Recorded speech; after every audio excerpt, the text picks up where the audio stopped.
Hello friends, Jaya classes channel में आपका स्वागत है। जया क्लासेस चैनल के माध्यम से आप पढ़ेंगे सिंधु घाटी सभ्यता के बारे में। मीन्स इतिहास का ये महत्वपूर्ण पार्ट है जिससे परीक्षा में अक्सर पूछा जाता है। इसका फर्स्ट पार्ट मैंने आपको पढ़ाया है जिसमें सिंधु घाटी सभ्यता से संबंधित काफी कुछ जानकारी मैंने आपको दी है। लेकिन इसके बाद जो अभी कुछ अवशेष था, जो बचा हुआ पार्ट था, वो आपको मैंने पार्ट 2 में इस वीडियो में पूरा का पूरा बताने का प्रयास किया है। तो चलिए हम देखते हैं आज के इस वीडियो में सिंधु घाटी सभ्यता के बारे में जो शेष बची हुई जानकारी थी उसे देखते हैं।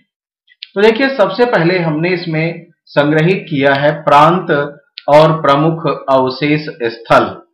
ऐसे प्रांत जहां से हमें अवशेष मिले हैं और वे कौन से स्थल थे उन प्रांतों में, उनके बारे में मैंने ये आपको यहां दिखाने का प्रयास किया है।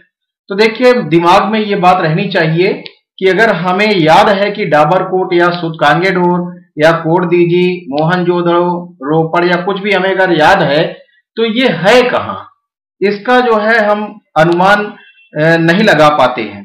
लेकिन अगर ये हमें याद रहता है तो तुरंत हम जो है समझ पाते हैं मैप को भी देखकर, और हम प्रयास करेंगे कि मैप के माध्यम से भी आपको इसको समझाएंगे अभी, जिससे आपको एक बार अगर मैप में आप देख लेंगे, समझ लेंगे, तो हमेशा के लिए याद हो जाएगा। तो मैं ये चाहूंगा कि इन स्थलों को, जो भी इंपॉर्टेंट स्थल हैं जिनसे परीक्षा में पूछे जाते हैं हमेशा क्वेश्चन, ऐसे स्थलों के बारे में आपको पूरी जानकारी होनी चाहिए कि ये स्थल कहाँ हैं। कुछ स्थल भारत में है, कुछ पाकिस्तान में है, तो पाकिस्तान के बलूचिस्तान पार्ट में है, और हड़प्पा कहाँ है, सिंध प्रांत कहाँ है, या अन्य जो भी इसके पार्ट हैं जो आप देख रहे हैं अवशेष स्थल के रूप में, ये स्थल कहाँ है, इसकी जानकारी आपको होनी चाहिए। अगर ये जानकारी आपको नहीं रहेगी तो आप जल्दी समझ नहीं पाएंगे। अगर किसी स्थल का नाम कहीं आएगा तो आपके दिमाग में नहीं आएगा कि ये है कहाँ। तो देखिए, स्थलों के बारे में पहले अगर जानकारी हमें हो जाएगी तो फिर हम वहां कौन कौन से हमें चीजें वहां से मिली थी, इन सब चीजों के बारे में भी आपको आसानी से समझ में आएगा कि ये चीजें हमें कहाँ मिली थी और कहाँ है। तो चलिए हम देखते हैं सबसे पहले प्रांत और प्रमुख अवशेष स्थल। देखिए, अवशेष स्थल तो बहुत ज्यादा हैं, हम कितना कुछ यहाँ लिख पाएंगे और कितने के बारे में समझा पाएंगे, लेकिन कुछ प्रमुख अवशेष स्थलों को हमने यहाँ लिया है और उनके बारे में आपको बताने का प्रयास कर रहे हैं।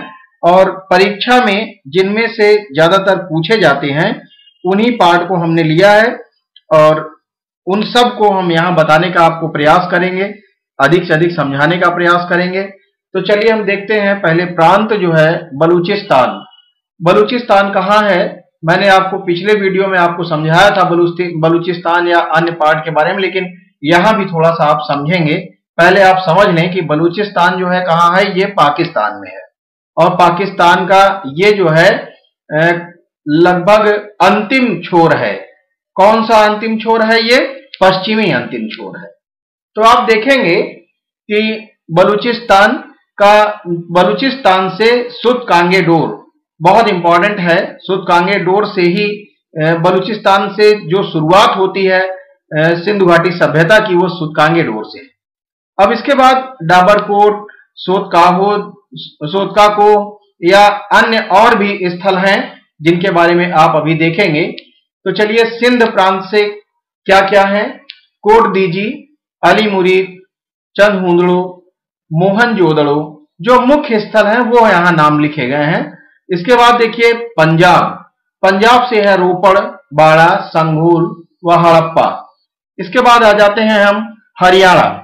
अब हरियाणा क्षेत्र में हम देख रहे हैं कि बनवाली और मित्ताथल, ये दो स्थल हैं। राजस्थान से कालीबंगा बहुत प्रसिद्ध है, जहां से हमें जुते हुए खेत के अवशेष मिले हैं। और इन सब से क्या मिले हैं वो सारी जानकारी आपको नीचे दिया गया है, लेकिन पहले आप थोड़ा सा इनके नाम को समझ पाएं और किस प्रांत में है ये समझें। आगे हम बढ़ते हैं उत्तर प्रदेश। उत्तर प्रदेश से कौन सा स्थल है, आलमगीरपुर, जो कहां से है, मेरठ से, और कौशाम्बी आपका इलाहाबाद के निकट है कौशाम्बी।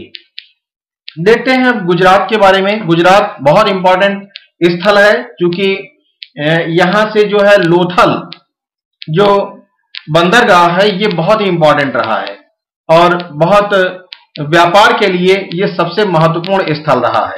यहाँ पर बड़ी बड़ी जहाजें आया करती थी और व्यापारी लोग अपने माल को लाते थे और यहीं से अन्य स्थानों पर भेजा जाता था। तो ये लोथल जो है बहुत इंपॉर्टेंट है। यहाँ से चावल के भी साक्ष्य मिले हैं, रंगपुर से भी चावल के साक्ष्य मिले हैं। चलिए देखते हैं आगे। रोजदी और ये आपका सुरकोटदा, मालवण। फिर आप देखते हैं नेक्स्ट प्रांत है जम्मू। जम्मू कहाँ है? हमारे भारत में ये भी है, गुजरात भी भारत में। तो आप देखते हैं जम्मू से कौन सा स्थल है जो सिंधु घाटी सभ्यता से संबंधित है, वो है मांडा। और ये जो है मांडा क्या है? बिल्कुल अंतिम किनारा है किसका? सिंधु घाटी सभ्यता का। ये कौन सा किनारा है? उत्तरी किनारा। अब आप देखेंगे आगे ये मैप भी दिया गया है और महत्वपूर्ण स्थल और उनके तटीय स्थिति। तो यहां पर अब हम आपको समझाने का प्रयास करेंगे, मैप के माध्यम से कुछ महत्वपूर्ण स्थलों के बारे में जानकारी आपको देंगे। और देखते हैं जो परीक्षा में क्वेश्चन पूछे जाते हैं वो ये पूछे जाते हैं कि मोहनजोदड़ो किस नदी के किनारे है या किस नदी तट पर स्थित है, या इसी तरह से लोथल किस नदी के किनारे स्थित है, या लोथल नामक स्थल किस नदी के तट पर है। तो ये आपको अक्सर पूछा जाता है और जो पूछे जाते हैं जिनसे संबंधित क्वेश्चन बनते हैं परीक्षा में, जो इंपॉर्टेंट स्थल हैं, इंपॉर्टेंट जो नगर हैं, उन सबको यहां हमने लेने का प्रयास किया है और आपको समझाने का प्रयास किया है। तो चलिए हम देखते हैं अब मोहनजोदड़ो। मोहनजोदड़ो जो है ये बहुत ही इंपॉर्टेंट स्थल है। यहां से क्या मिला है? स्नानागार हमें मिला है। और मोहनजोदड़ो जो है ये पुरातात्विक स्थल है। कहां? पाकिस्तान में है। मतलब पहले तो भारत और पाकिस्तान एक ही था, लेकिन अब बंटवारा होने के बाद क्या हुआ? ये स्थल जो है पाकिस्तान में चला गया। तो मोहनजोदड़ो जो है ये आपका कहां है? अब आपको हम मैप के माध्यम से थोड़ा समझाने का प्रयास करते हैं। अब मैप में हम देखते हैं कि ये जो आपको स्थल दिखाई दे रहा है ये तो अफगानिस्तान हो गया और ये है पाकिस्तान। ये है पाकिस्तान। अब पाकिस्तान से ही कुछ स्थल हैं और कुछ जो है भारत से स्थल हैं। तो पाकिस्तान का थोड़ा सा मैप जो है अभी यहां अधूरा है। हम थोड़ा सा इसको और ऐसे विस्तार कर लेते हैं और इस प्रकार से थोड़ा सा बढ़ा लेते हैं ऐसे करके। अब आपको थोड़ा सा हमने एक हिंट करने के लिए ये बना दिया है मैप। तो आप ये मानकर चलें कि यहां पर जो स्थल था पाकिस्तान का, ये आपका क्या है? इसको आप मान लें सूतकांगेडोर। और ये स्थल जो है सूतकांगेडोर है, जिसके बारे में हम बता रहे थे अभी।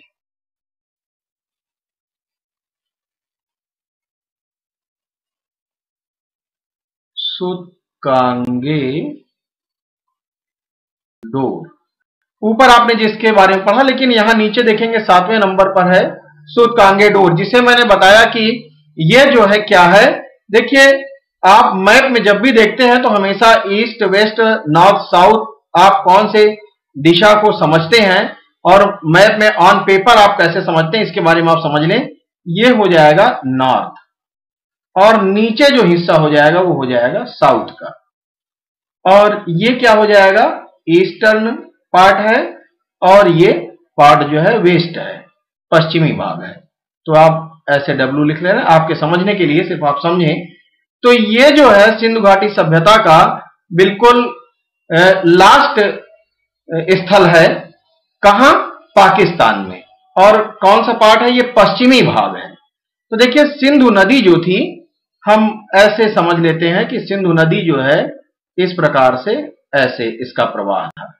अब इसमें सिंधु में झेलम, चेनाब और रावी, सतलज, व्यास, इस प्रकार से अन्य नदियों का संगम हुआ। ठीक है ना? आप ये समझ लेंगे। चलिए अन्य नदियां भी इसमें शामिल हुई। अब ये जो है सिंधु सभ्यता जो थी वो इस सिंधु नदी के आसपास थी, इसीलिए इसको नाम दिया गया सिंधु सभ्यता या सिंधु घाटी सभ्यता, इसीलिए इसको नाम दिया गया। ज्यादातर स्थल जो थे इसके वो सिंधु घाटी सिंधु नदी के आसपास के थे, इसीलिए इसको सैंधव सभ्यता या सिंधु घाटी सभ्यता कहा गया। तो चलिए हम देखते हैं सबसे पहले मोहनजोदड़ो। मोहनजोदड़ो जो था वो ऐसे स्थल पर है मोहनजोदड़ो। चलिए आप फिलहाल मोहनजोदड़ो जो है सिंधु घाटी के आसपास था, तो ये स्थल समझ लें मोहनजोदड़ो के लिए, सिंधु नदी के आसपास। तो मोहनजोदड़ो यहां लिख देते हैं, मोहनजोदड़ो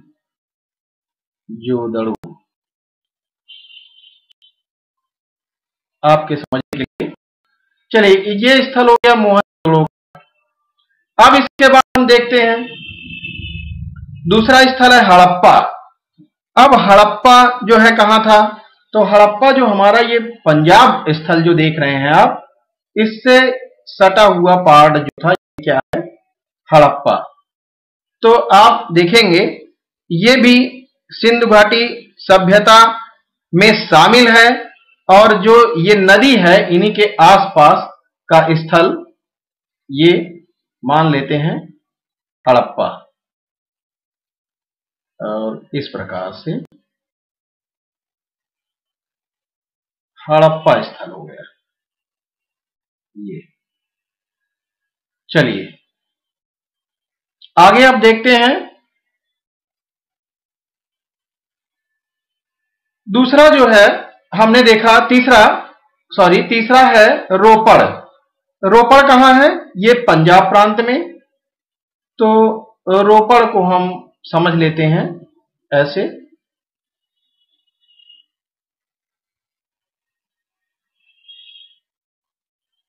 रोपड़।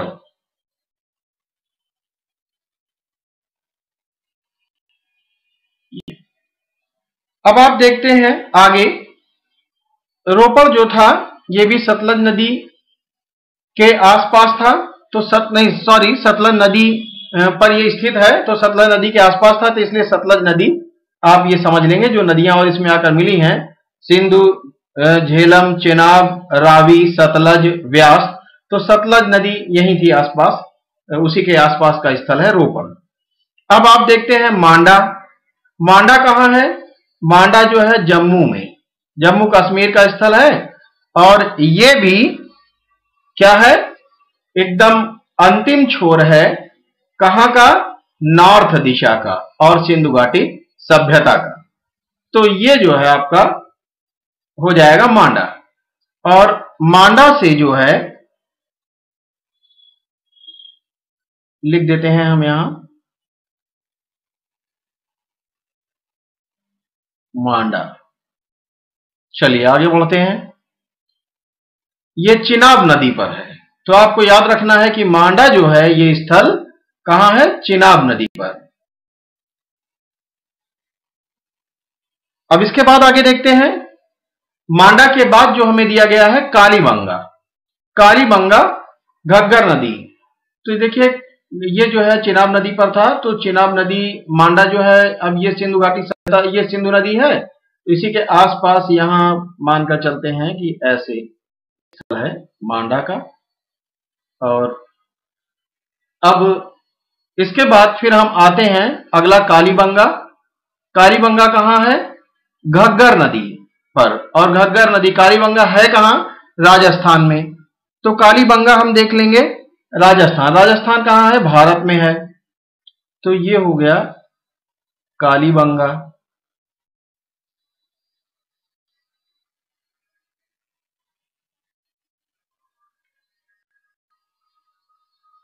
कालीबंगा तो ये राजस्थान में स्थल हो गया। अब इसके बाद अगला जो स्थल है वो है लोथल। और किस नदी पर, भोगवा नदी। तो देखिए कालीबंगा जो था ये घग्गर नदी पर है, और इसे प्राचीन सरस्वती नदी इसी का नाम रहा है। और लोथल जो है भोगवा नदी पर। तो लोथल कहां था, लोथल गुजरात में। और इस स्थान पर लोथल।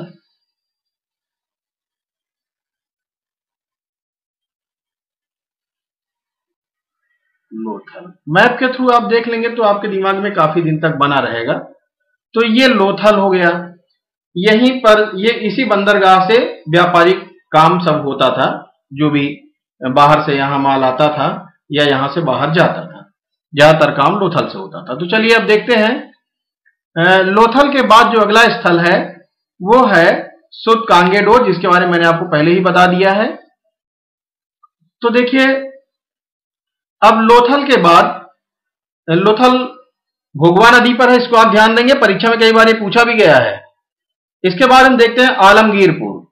आलमगीरपुर जो है ये हिंडन नदी के तट पर है, लेकिन ये है कहां, यूपी में। तो आलमगीरपुर जो है मेरठ में है, यूपी में। और कौन सी नदी पर है, हिंडन नदी। आलमगीरपुर।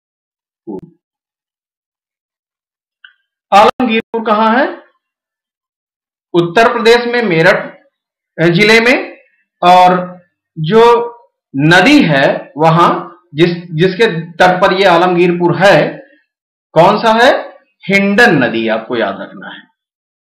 सब मैंने इसमें दिया है, सब लिखित है, लेकिन आप इसको फिर भी इस प्रकार से थोड़ा समझ लें कि ये स्थल कहां रहे होंगे, तो आपको समझाने का प्रयास हम कर रहे हैं मैप के जरिए। इसके बाद देखते हैं कोटदीजी। कोटदीजी जो है ये क्या है, सिंध। कोटदीजी सिंधु नदी पर है, सिंध प्रांत में। तो कोटदीजी जो स्थल है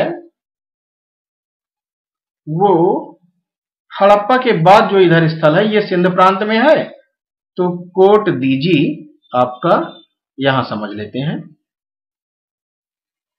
और कोटदीजी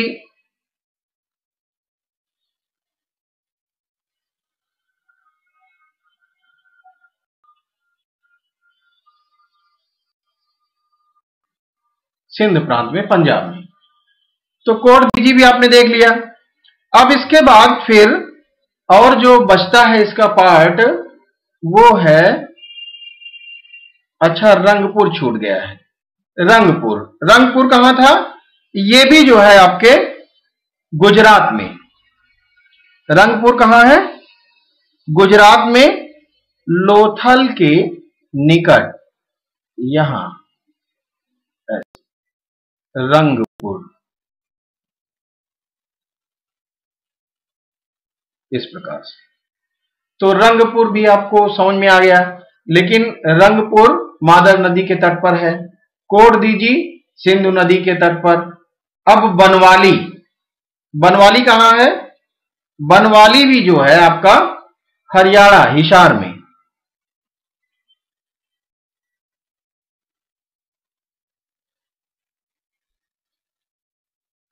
हरियाणा में आप देखेंगे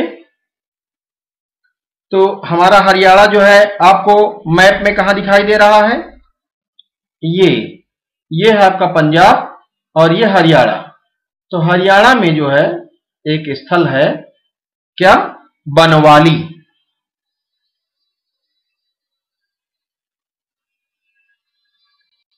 बनवाली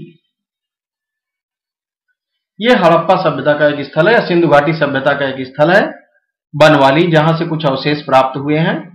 तो इस प्रकार से आप देखेंगे कि जो इंपॉर्टेंट स्थल हैं वो मैं समझाने का प्रयास कर रहा हूं। अभी एक और बचा हुआ है, चनहुंदड़ो। चनहुंदड़ो है ये, इसमें थोड़ा सा गलत लिख गया है, ये हो ऐसे ओ की मात्रा है। ये सिंधु नदी पर है।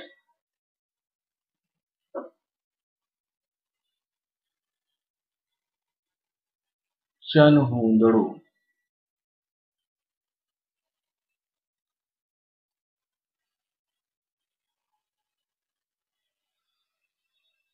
इस प्रकार से सिंधु नदी के पास है ये, ऐसे।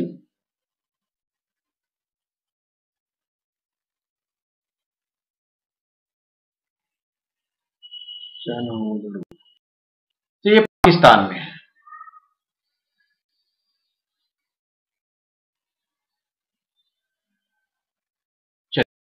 तो आपने देख लिया कि जो स्थल इंपॉर्टेंट थे इस सभ्यता से, सिंधु घाटी सभ्यता से। लेकिन अब थोड़ा सा आपको बता देते हैं सिंधु घाटी सभ्यता का। देखिए जो सारे स्थल लगभग आपने देख लिए, अब आप ये समझिए कि इसका प्रसार कैसा था।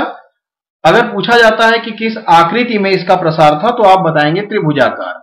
और किस प्रकार से, जैसे यहां से आप ये समझिए मांडा, और मांडा से आलमगीरपुर, और आलमगीरपुर से एक स्थल महाराष्ट्र में था आपका दैमाबाद, या दैमाबाद कहीं कहीं लिखा है, दैमाबाद।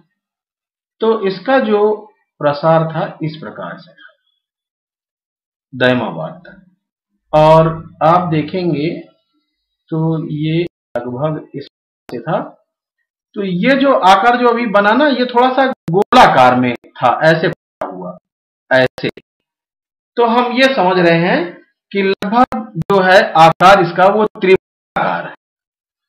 तो अगर पूछा जाता है कि सिंधु घाटी सभ्यता का जो प्रसार था वो किस आकृति में था, तो आप बताएंगे त्रिभुजाकार। और जो महत्वपूर्ण स्थल थे वो मैंने आपको बता दिए। स्थल तो बहुत सारे हैं और भी जहां से अवशेष प्राप्त हुए हैं, लेकिन जो परीक्षा में अक्सर पूछे जाते हैं उन स्थलों के बारे में लगभग मैंने आपको बता दिया है। तो चलिए हम आगे बढ़ते हैं। आगे अब समझते हैं सिंधु घाटी सभ्यता से संबंधित जो अन्य जानकारी है। सिंधु सभ्यता कालीन सामाजिक जीवन, इनका सामाजिक जीवन कैसा रहा था, किस प्रकार से इनका रहन सहन रहा था, समाज में ये कैसे रहते थे, उसके बारे में चलिए देखते हैं। तो देखिए सामाजिक संगठन जो था इनका, वो एक व्यवसाय के आधार पर हम पहले देख लेते हैं कि व्यवसाय के आधार पर इनको 4 भागों में विभक्त किया जा सकता है। तो व्यवसाय के आधार पर जो इनका सामाजिक संगठन था वो 4 भाग कौन से थे, या 4 भागों में कैसे इनको विभक्त किया गया, तो वो है आपका विद्वान, योद्धा एवं प्रशासनिक अधिकारी। तो एक पहला पार्ट क्या हुआ, विद्वान, विद्वानों का एक भाग। दूसरा भाग इन्होंने बना लिया योद्धा एवं प्रशासनिक अधिकारियों का। और थर्ड पार्ट था व्यवसायी का, जो व्यापार करते थे। और उसके बाद का व्यवसायी तथा श्रमजीवी। तो देखिए इनका जो इस हिसाब से सामाजिक जीवन जो इनका था, इसमें थोड़ा सा मिस्टेक हो गया है। व्यवसायी तथा श्रमजीवी ये अलग अलग हैं, इनको आप एक ना समझिएगा। चलिए ठीक है, तो कोई बात नहीं है, ठीक है। तो देखिए 4 पार्ट जो हो रहे हैं, वो पहला पार्ट क्या है, विद्वान का। दूसरा जो है वो है आपका योद्धा एवं प्रशासनिक अधिकारी। थर्ड पार्ट जो है वो व्यवसायी का है। और चौथा पार्ट श्रमजीवी का, जो मेहनत कर रहे थे। तो अब चलिए देखते हैं इस 4 पार्ट में पूरे समाज को विभक्त किया गया था। इनका सामाजिक जो संगठन था इस प्रकार से बटा हुआ था। अब आगे देखते हैं परिवार। परिवार का उस समय निर्माण हुआ था और परिवार में लोग रहा करते थे, समूह में रहा करते थे, घर बनाकर रहा करते थे। बढ़िया बढ़िया घर मिले हैं जो आपको देखने को, खंडहर जो मिल रहे हैं उसमें देख रहे हैं कि आप किस तरह से सारा सुव्यवस्थित ढंग से इनका रहन सहन था। नालियां और सड़क किस प्रकार से थे, किस प्रकार से इनके मकान थे, इन सब से ये पता चलता है कि इनका रहन सहन अच्छा था और व्यवस्थित ढंग से था। तो हम देखते हैं जो परिवार था वो कैसा था, मातृसत्तात्मक या मातृ प्रधान और सामूहिक थे, समूह में रहा करते थे। जैसे आज के परिवार में लोग समूह में रहते हैं, लेकिन मातृ प्रधान का मतलब यह हुआ कि माता को ही घर की पूरी जिम्मेदारी सौंपी गई थी और उन्हीं को श्रेष्ठ समझा जाता था। हर चीज के लिए मां से ही जानकारी लेकर उन्हीं के आदेशानुसार काम किए जाते थे। तो कुल मिलाकर मातृ प्रधान परिवार था और समूह में लोग रहा करते थे, ऐसा इतिहासकारों का मानना है, जो भी साक्ष्य मिले हैं उनके आधार पर। चलिए अब आगे देखते हैं भोजन। उस समय लोगों का भोजन क्या रहा होगा, तो गेहूं, जौ, चावल, मटर, दूध, सब्जियां, फल एवं दूध से बने पदार्थ, ये सब उनके शाकाहार भोजन के रूप में थे। शाकाहारी भोजन जो करते हैं, शाकाहारी मीन्स जो मीट, मछली, मुर्गा, मांस, अंडे वगैरह का सेवन नहीं करते हैं, ऐसे लोग किन चीजों का सेवन किया करते थे या भोजन के रूप में क्या आहार के रूप में लिया करते थे? तो जो वो लोग यूज किया करते थे गेहूं, जौ, चावल, मटर, दूध, सब्जियां एवं फल और दूध या दूध से बने अन्य पदार्थ का यूज किया करते थे। और मांसाहार मीन्स मांस के रूप में आहार या जो जानवरों से आहार या पशु पक्षियों से जो मिला करता था आहार के रूप में मांस या उनसे अन्य चीजें जो मिलती थी वो यूज किया करते थे, जैसे गाय। तो गाय को जो है या भेड़ है, मछली है, क्योंकि ये सब चीजें वो पालते थे, कछुए, मुर्गे आदि जंतुओं का ये मांस खाते थे। तो मांसाहारी लोग इन सब का मांस खाते थे। तो मांसाहारी तो आज भी हैं और आज भी शाकाहारी हैं। कुछ लोग मांस के रूप में बकरे का, भैंस का या अन्य जानवरों का, मुर्गे का, बहुत सारे जीव जंतुओं का मांस खाते हैं आज भी। और शाकाहार उस समय भी था, मांसाहार उस समय भी था, आज भी शाकाहार और मांसाहार दोनों है। तो चलिए देखते हैं कि भोजन जो था वो लगभग जैसा आज का है ऐसा ही था। आगे बढ़ते हैं। अगला हम देखते हैं ऑप्शन जो है वो है वेशभूषा का। इनका वेशभूषा कैसे रहा होगा, क्या पहनते रहे होंगे? तो साधारणतः सूती वस्त्रों का प्रयोग ये किया करते थे, क्योंकि सूती वस्त्र के अवशेष पाए गए हैं, किंतु ऊनी वस्त्रों का भी प्रचलन था। मतलब ऊनी वस्त्र भी ये पहना करते थे, ये भी हमें अवशेष के रूप में प्राप्त हुए हैं और उन्हीं से जानकारी मिली है कि ऊनी वस्त्र भी ये पहना करते थे। तो शरीर पर दो प्रकार के वस्त्र धारण किया करते थे ये लोग। जैसे पहला वस्त्र था, आजकल जो हम शाल के रूप में अपनाते हैं, शाल के समान ही होता था, जिसको ऊपर ओढ़ लिया करते थे।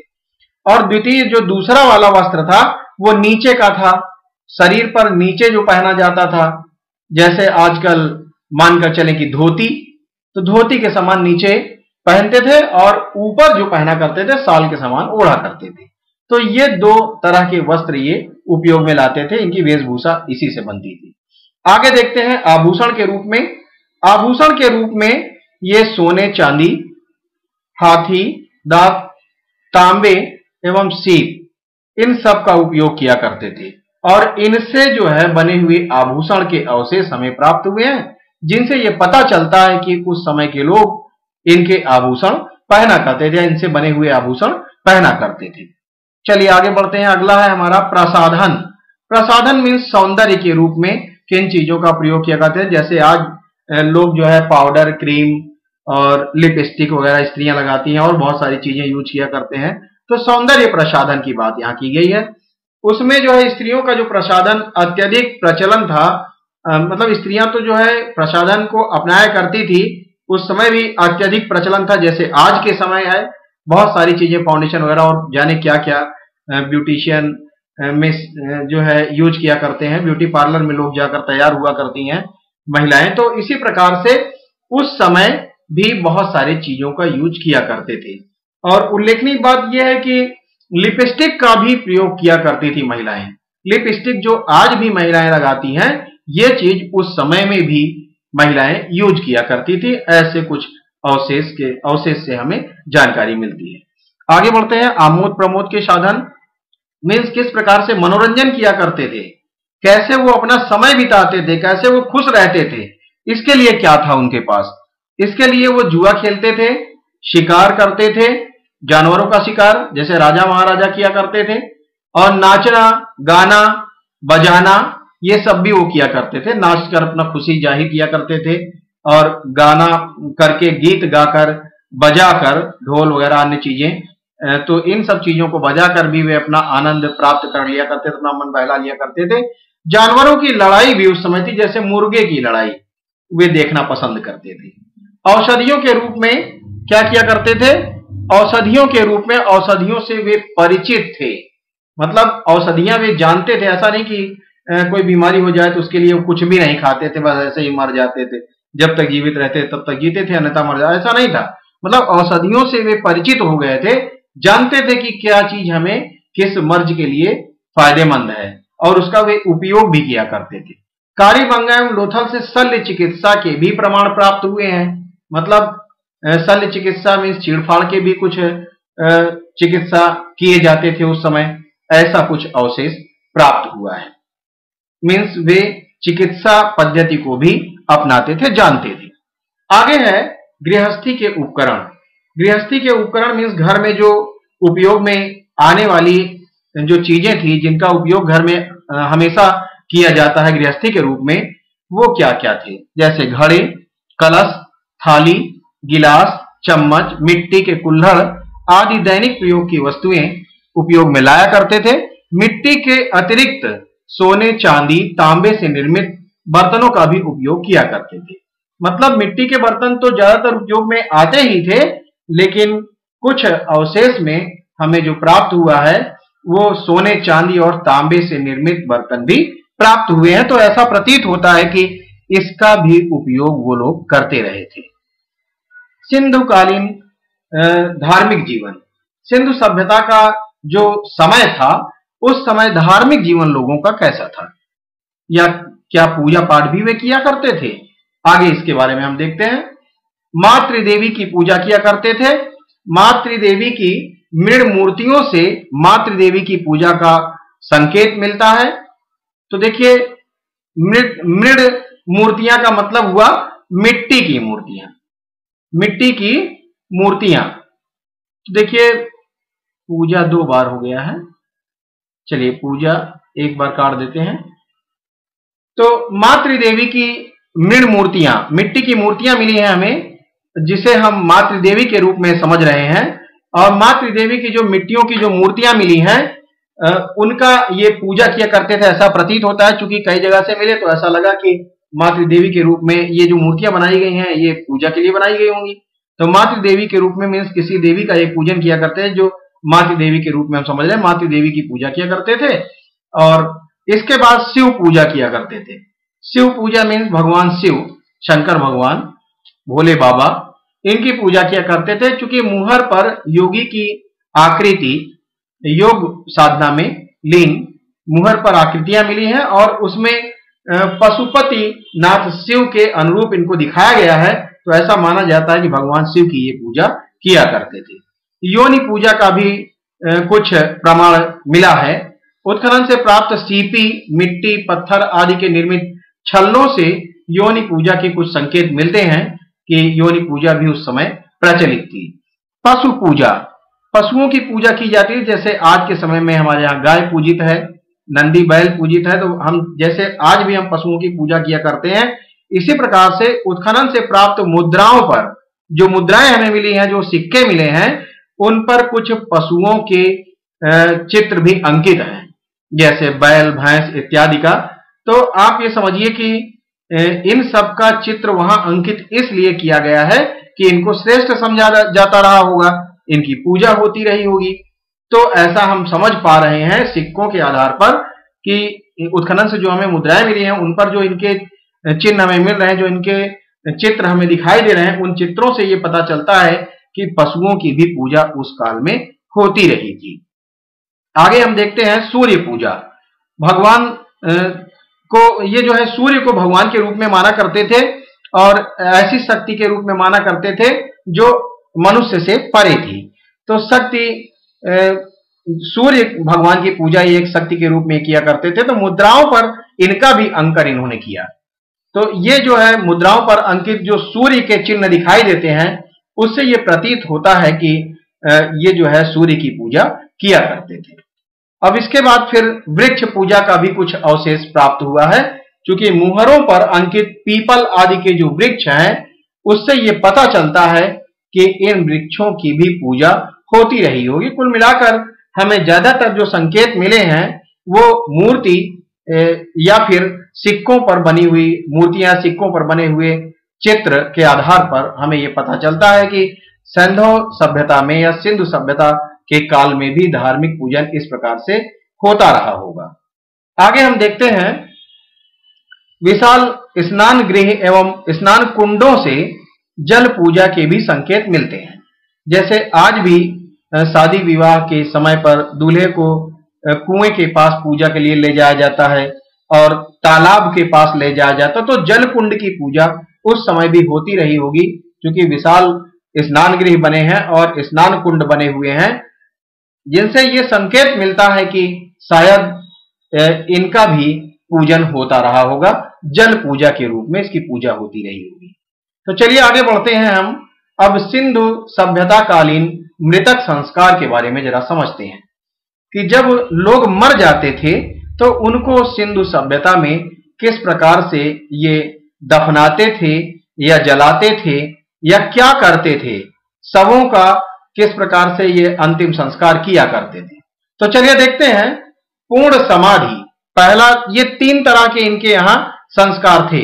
मृतक संस्कार जो मिले हैं उसके जो अवशेष हमें मिले हैं, 3 तरह के अवशेष मिले हैं। एक तो पूर्ण समाधि का, जिसमें जो है मृतक को जमीन में गाड़ दिया जाता था, मतलब पूरा का पूरा शरीर जैसे आज के समय में भी गाड़ दिया जाता है, ऐसे ही मृतकों को जमीन में गाड़ दिया जाता था और वहीं समाधि बना दी जाती थी। आज के समय में भी समाधियां बनती हैं, तो उस समय में भी ये पूर्ण समाधि का प्रचलन था। आंशिक समाधि का मतलब है कि पूरा पूरा नहीं दफनाते थे। अब समझिए, आंशिक माने अंश, मीन्स एक पार्ट, पूरा पूरा नहीं दफनाते थे, कुछ भाग दफनाते थे। तो कैसे, अब जरा इनको देख लेते हैं। इनमें पहले मृतक को पशु पक्षियों का आहार बनने के लिए खुले स्थान पर छोड़ा जाता था। मतलब मरने के बाद मनुष्य को खुले स्थान पर, जैसे आज जो है कोई जानवर मर जाता है, किसी के यहाँ गाय है या भैंस है, अगर पालतू है मर जाती है, तो उसको क्या करते हैं, गांव से बाहर कहीं दूर ले जाकर उसको छोड़ देते हैं और क्या करते हैं, कुत्ते, गिद्ध या अन्य जानवर उसे आहार के रूप में ग्रहण कर लेते हैं।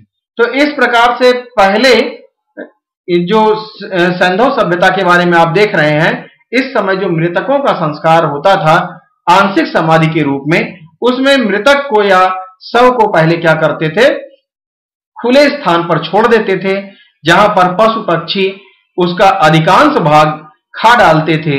तो थोड़ा बहुत जो बचता था उन अस्थियों को पात्र में भरकर भूमि में रखा जाता था, अर्थात दफनाया जाता था। तो ये हो गई आंशिक समाधि, मतलब पूरा नहीं बल्कि शरीर का कुछ अंश दफनाया जाता था। अब दाह कर्म की बात आती है, थर्ड, ये तीसरे तरीके का जो मिला है हमें अवशेष कि इस तरह का भी संस्कार होता रहा है शवों के साथ। तो क्या किया करते थे, दाह, दाह मीन्स जलाना, जैसे आज के समय में हो रहा है। इसमें मृतक को जलाकर उसकी राख तथा अस्थियों को पात्र में भरकर भूमि में गाड़ा जाता था। तो कुल मिलाकर समाधि का ही काम किया जाता था जलाने के बाद भी। और आज भी क्या है कि ये प्रक्रिया आज भी तीनों है। तीनों में से ये दूसरी वाली जो प्रक्रिया है आंशिक वाली, ये अब इस तरह से नहीं है, बल्कि क्या करते हैं अपने यहाँ क्या है, या तो दफनाने का, या तो फिर नदी में शव को फेंक देने का, और या फिर जलाकर उनके कुछ अस्थि और राख को गंगा में प्रवाहित करने का। तो इस प्रकार से प्राचीन काल में भी ये चलता रहा था और आज भी चल रहा है। तो जो दूसरा आंशिक समाधि है ये थोड़ा सा अलग था, इसको आप विशेष ध्यान रखेंगे। तीनों की 3 तरह की ये जो है उस समय सिंधु सभ्यता में 3 तरह के हमें अवशेष प्राप्त हुए हैं, जिनसे ये पता चलता है कि 3 तरह के संस्कार मृतकों के साथ किए जाते थे। आगे देखते हैं सिंधु सभ्यता में आयातित वस्तुएं एवं उनके स्रोत। अब सिंधु सभ्यता में जो वस्तुएं आती थी बाहर से, या एक स्थान से दूसरे स्थान पर जो वस्तुएं आया जाया करती थी, वो कौन सी चीजें कहां से आती थी, कौन से स्थल से आती थी, ये आपको जानना जरूरी है। परीक्षा में इससे संबंधित भी क्वेश्चन पूछे जाते हैं। इस सिंधु सभ्यता में आयात की जाने वाली वस्तुओं में से, जैसे सोना, तो सोना का आयात या स्वर्ण का आयात कहां से किया जाता था, कर्नाटक से, अफगानिस्तान से और फारस से। ये स्थल थे जहां से क्या किया जाता था, आयात का काम सोने का, मतलब सोने का जो आयात का काम था वो कर्नाटक, अफगानिस्तान, फारस से था।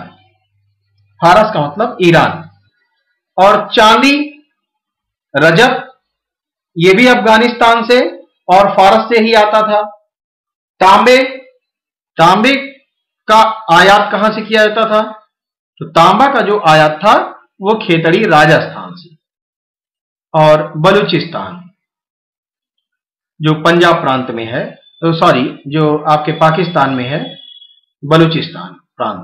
चलिए देखते हैं टिन का जो स्थल स्रोत था, ये आयात की जाने वाली सारी वस्तुएं हैं, एक तरफ इनका स्थल स्रोत है। तो ये कहां मिलती थी जो वस्तुएं आयात की जाती थी? तो आप इनको समझिए, ये जो है टिन मध्य एशिया, अफगानिस्तान से प्राप्त होते थे। सीसा, इसका स्थल क्या था? स्रोत स्थल सीसा का था राजस्थान, दक्षिणी भारत, अफगानिस्तान, ईरान।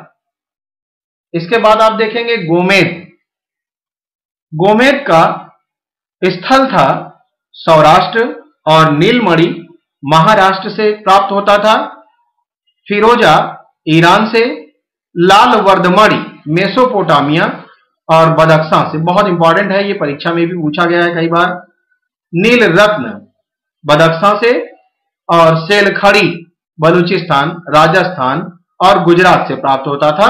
यह भी बहुत इंपॉर्टेंट है, परीक्षा में कई बार पूछा गया है। तो आप देखेंगे ये सारे जो भी इसमें आपको दिखाई दे रहे हैं, कौन कौन सी वस्तुएं हैं और जो आयात की जाती थी, और इनके स्थल या उद्भव स्थल या कहां से प्राप्त किया, इनके स्रोत क्या है, वो आपने देखा। अब आते हैं हम सिंधु घाटी सभ्यता से संबंधित परीक्षा में पूछे गए महत्वपूर्ण तथ्यों के बारे में थोड़ा और समझ लें कि परीक्षा में क्या क्या पूछे गए हैं। तो अब बहुत ज्यादा कुछ तो नहीं, लेकिन जो ज्यादा इंपॉर्टेंट हैं, जो परीक्षा में बार बार पूछे गए हैं या जिनसे प्रश्न बनते हैं, उन सब का इसमें उल्लेख मैंने करने का प्रयास किया है। तो चलिए हम देखते हैं सिंधु घाटी सभ्यता से संबंधित जो जानकारी है, उससे संबंधित जो प्रश्न बनते हैं, जो परीक्षा में पूछे जाते हैं, उससे संबंधित कुछ महत्वपूर्ण तथ्य। तो सिंधु घाटी सभ्यता को पहला जो है हमारा, वो है सिंधु घाटी सभ्यता को प्रागैतिहासिक अथवा कांस्य युग में रखा जाता है। प्रागैतिहासिक मीन्स आपने पढ़ा है पीछे के वीडियो में प्रागैतिहासिक, और अब आप इतिहास के बारे में पढ़ रहे हैं, आद्य ऐतिहासिक और इतिहास के बारे में पढ़ रहे हैं। लेकिन अभी तो आप जो है ये सिंधु घाटी सभ्यता जो पढ़ रहे हैं, ये प्रागैतिहासिक में ही रखा गया है। कांस्य युग में इसलिए कि कांसे का भी प्रयोग इस समय होने लगा था, इसलिए कांस्य युग में इसको रखा गया। इस सभ्यता के मुख्य निवासी द्रविड़ एवं भूमध्य सागरीय थे, ऐसा इतिहासकारों का मानना है। चलिए आगे बढ़ते हैं। स्वतंत्रता प्राप्ति के पश्चात हड़प्पा संस्कृति के सर्वाधिक स्थल गुजरात में खोजे गए हैं। देखिए, स्वतंत्रता प्राप्ति के बाद क्या हुआ? पाकिस्तान अलग और भारत अलग।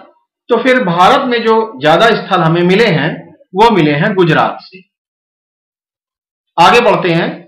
जुते हुए खेत और नक्काशीदार ईंटों के प्रयोग का साक्ष्य कालीबंगा से मिला है। बहुत इंपॉर्टेंट है, ये कई बार परीक्षा में पूछा गया है कि जुते हुए खेत का साक्ष्य कहां से प्राप्त होता है। तो ये कालीबंगा, बहुत इंपॉर्टेंट क्वेश्चन है ये। आगे बढ़ते हैं। अग्निकुंड के बारे में अक्सर पूछा जाता है। अग्निकुंड लोथल एवं कालीबंगा से प्राप्त हुआ है, ये भी बहुत इंपॉर्टेंट है। लोथल ऑप्शन दिया रहता है या कालीबंगा। मोहनजोदड़ो से 3 मुख वाले देवता पशुपतिनाथ की मूर्ति मिली है। उनके चारों ओर, ये बहुत इंपॉर्टेंट क्वेश्चन ये भी है, हाथी, गैंडा और आपका चीता, भैंसा विराजमान है। अक्सर परीक्षा में जो पूछा जाता है वो ये पूछा जाता है कि मोहनजोदड़ो से 3 मुख वाले देवता के रूप में जो मूर्ति मिली है, उनके चारों ओर इन निम्न में से कौन से पशु का उल्लेख नहीं है। तो आप नीचे देखेंगे 4 ऑप्शन, हाथी, गैंडा, चीता और एक दे देंगे कुछ और, गाय या बकरी, कुछ ऐसा दे देंगे। तो यही ऑप्शन आपको चूज करना। तो ये 4 आपको याद रहेंगे तो कभी गलती होगी ही नहीं। और इससे जो है प्रश्न अक्सर पूछा गया है, मैंने कई बार देखा है, कई परीक्षाओं में पूछा गया है। अगला है जो ऑप्शन हमारा, वो है नर्तकी की एक कांस्य मूर्ति कहां से मिलती है? मोहनजोदड़ो से। ये भी प्रश्न पूछा गया है कई बार कि नर्तकी की जो कांसे की मूर्ति मिली है वो कहां से मिली है? मोहनजोदड़ो से। हड़प्पा की मोहरों पर सबसे अधिक एक सिंगी पशु का अंकन मिलता है? ये पूछा गया है, ये बहुत इंपॉर्टेंट है। ये भी एक सिंगी पशु का अंकन कहां की मोहरों से मिलता है सबसे अधिक? तो हड़प्पा की मोहरों से। आगे बढ़ते हैं, मनके के कारखाने लोथल एवं चंदहुदड़ों से मिले। ये भी बहुत इंपॉर्टेंट क्वेश्चन है कि मनके के कारखाने या मनके बनाने के कारखाने कहां थे या इसके साक्ष्य कहां से प्राप्त हुए हैं? तो लोथल और चंदहुदड़ों से। आगे बढ़ते हैं, सिंधु सभ्यता की लिपि कैसी थी? भाव चित्रात्मक थी। भावों को चित्रों के रूप में प्रकट किया गया है जो आज तक पढ़ा नहीं जा सका है। तो ये कैसा है? भाव चित्रात्मक। घरों के दरवाजों और खिड़कियां सड़क की ओर न खुलकर पिछवाड़े की ओर खुलते थे। ये एक बहुत महत्वपूर्ण बात है इस सभ्यता की। केवल लोथल नगर के घरों के दरवाजे मुख्य सड़क की ओर खुलते थे। मतलब मुख्य सड़क की ओर, जो जैसे आज के समय में मुख्य सड़क की ओर ही दरवाजे अक्सर बनाए गए हैं, उस समय ऐसा नहीं था। मेन जो रोड थी, मुख्य रोड जो थी, उसमें उस तरफ दीवार हुआ करती थी और खिड़की और दरवाजे जो हुआ करते वो गली में दूसरी ओर हुआ करते थे, गली में। और इसका जो भी रहा होगा मुख्य कारण, शायद हो सकता है इधर से बार बार साधन के आने जाने से धूल वगैरह ना घरों में जाए, इस वजह से जो भी रहा होगा, कुल मिलाकर सुरक्षा की दृष्टि से ही रहा होगा। और लोथल नगर में मुख्य सड़क पर दरवाजे इसलिए थे कि व्यापार का काम वहां होता था, तो हर समय माल को ले आना ले जाना, इसमें असुविधा ना हो रखने और ले आने ले जाने में। इसके लिए लोथल में क्या था, व्यावसायिक नगर होने की वजह से दरवाजे मुख्य सड़क की ओर खुलते थे। आगे देखते हैं, सिंधु वासी जो थे, जो सिंधु के रहने वाले लोग थे, मिठास के लिए किन चीजों का प्रयोग किया करते थे? उस समय चीनी तो थी नहीं जो आज हम आप यूज कर रहे हैं, तो मिठास के लिए शहद का उपयोग किया करते थे। यह भी परीक्षा में पूछा गया है। चावल के प्रथम साक्ष्य कहां से प्राप्त हुए हैं? मैंने आपको बताया भी था कि लोथल से प्राप्त हुए हैं। बहुत इंपॉर्टेंट क्वेश्चन है और परीक्षा में पूछा जाता है। सैंधो कालीन घोड़े के अस्थिपंजर, बहुत इंपॉर्टेंट है ये। सुरकोटडा, सुरकोटदा, कहीं कहीं कोटदा या कहीं कोटडा है। तो सुरकोटदा जो है ये आपका बहुत इंपॉर्टेंट स्थल है घोड़े के अस्थिपंजर के लिए। और इसके अतिरिक्त कालीबंगा एवं लोथल से भी अवशेष मिले हैं। और ये क्वेश्चन कई बार परीक्षा में पूछा गया, बहुत इंपॉर्टेंट है, इनको आप ध्यान रखिएगा। अगला क्वेश्चन है हमारा, मेसोपोटामिया के अभिलेखों में वर्णित मेलूहा शब्द का अभिप्राय या इसका समीकरण किससे है? ऐसा पूछा गया है परीक्षा में कि मेलूहा शब्द का समीकरण किससे है? सिंधु सभ्यता से, अन्य सभ्यताओं के नाम नीचे दिए रहेंगे, तो इसका जो है वो सिंधु सभ्यता से। मेसोपोटामिया के जो अभिलेख प्राप्त हुए हैं उनमें मेलूहा शब्द दर्शाया गया है किसके लिए? सिंधु सभ्यता के लिए। आप इस प्रकार से इसको समझिए, और ये बहुत इंपॉर्टेंट है, ये कई बार परीक्षा में पूछा गया है। आगे बढ़ते हैं, हड़प्पा और मोहनजोदड़ो को पिग्गट महोदय ने क्या कहा है? इन्होंने कहा है कि ये हड़प्पा और मोहनजोदड़ो ये जुड़वा राजधानी रही है। चूंकि साम्राज्य विस्तृत था तो इसके लिए हड़प्पा और मोहनजोदड़ो ही दो मुख्य स्थल हैं या बड़े नगर, बड़े शहर हैं जो क्या थे? जुड़वा राजधानी के रूप में थे। ऐसा पिग्गट महोदय जी का मानना था। तो ये भी परीक्षा में पूछा जाता है कि सिंधु सभ्यता के दो जुड़वा राजधानी के रूप में किसे जाना जाता है? तो आप ये नाम याद रखेंगे, हड़प्पा और मोहनजोदड़ो। आगे देखते हैं, सिंधु सभ्यता में मातृदेवी की उपासना सर्वाधिक प्रचलित थी। स्त्री मृण मूर्तियां अधिक मिलने से ऐसा अनुमान लगाया जाता है कि सिंधु सभ्यता मातृसत्तात्मक था। जैसा मैंने आपको बताया कि ये मातृ प्रधान था या मातृसत्तात्मक था, अर्थात महिलाओं को ज्यादा श्रेष्ठ माना जाता, उनकी बातें ज्यादा मानी जाती थी या उनको सम्मान दिया जाता था। चलिए आगे बढ़ते हैं। नेक्स्ट टॉपिक है हमारा, सिंधु सभ्यता के लोग सूती एवं ऊनी वस्त्रों का प्रयोग किया करते थे। बहुत इंपॉर्टेंट है, पूछा जाता है अक्सर ऑप्शन देकर कि सिंधु सभ्यता के लोग किस प्रकार के वस्त्र पहना करते थे या ऊनी वस्त्र पहना करते थे या नहीं, इस प्रकार से पूछा जाता था। तो ये बहुत इंपॉर्टेंट क्वेश्चन है कि उस समय क्या सूती वस्त्र का प्रचलन था या नहीं, ऐसे भी पूछा गया है कि लोग सूती वस्त्र पहना करते थे या नहीं, या लोग किस प्रकार के वस्त्र पहना करते थे, ऐसा भी क्वेश्चन पूछा गया। तो आप बताएंगे सूती एवं ऊनी वस्त्र या सूती वस्त्र। उसमें ऑप्शन रहेगा सूती और अन्य भी रहेंगे। चलिए आगे देखते हैं। सिंधु घाटी के लोग तलवार से परिचित नहीं थे। ये बहुत इंपॉर्टेंट क्वेश्चन है। सिंधु घाटी के लोग परिचित नहीं थे, ऐसा करके देकर लोहा, तांबा, चांदी, तलवार ऐसा कुछ दे देंगे, तो फिर आप बताएंगे कि तलवार से परिचित नहीं थे। आगे बढ़ते हैं। सिंधु सभ्यता के विनाश का संभवतः जो सबसे प्रभावी कारण माना जाता है वो ये है कि बाढ़ आया होगा और लोग शायद न समझ पाए होंगे। जैसे अभी आप देख रहे हैं, आजकल बाढ़ आना रहता है या वर्षा होनी रहती है या तूफान आना रहता है, तो इसकी जानकारी हमें 1-2 दिन पहले से ही मिल जाती है या कुछ समय पहले ही मिल जाती है, तो हम सतर्क हो जाते हैं। लेकिन उस समय विज्ञान इतना विकसित नहीं रहा होगा या लोग नहीं पता कर पाते थे। और दूसरी बात, ज्यादातर लोगों का जो निवास स्थल था वो नदियों के किनारे हुआ करता था। तो बाढ़ के कारण ऐसा कुछ हुआ हो कि अचानक बहुत ज्यादा बारिश हुई हो लगातार कुछ दिनों तक, और बहुत तेज बाढ़ अचानक आया हो जिसमें सब के सब बह गए हों, ऐसा माना जाता है। अब आगे देखते हैं।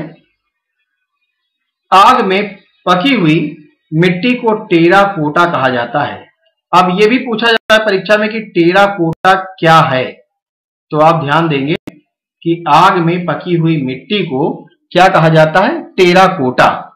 तो जो भी महत्वपूर्ण जानकारी थी सिंधु सभ्यता से वो मैंने आज आपको इस वीडियो में बताने का प्रयास किया है, और ज्यादा से ज्यादा मैंने उन ऑप्शनों को रखा है या उन टॉपिक को रखा है जिनसे परीक्षा में प्रश्न पूछे जाते हैं या जिनसे प्रश्न बनते हैं।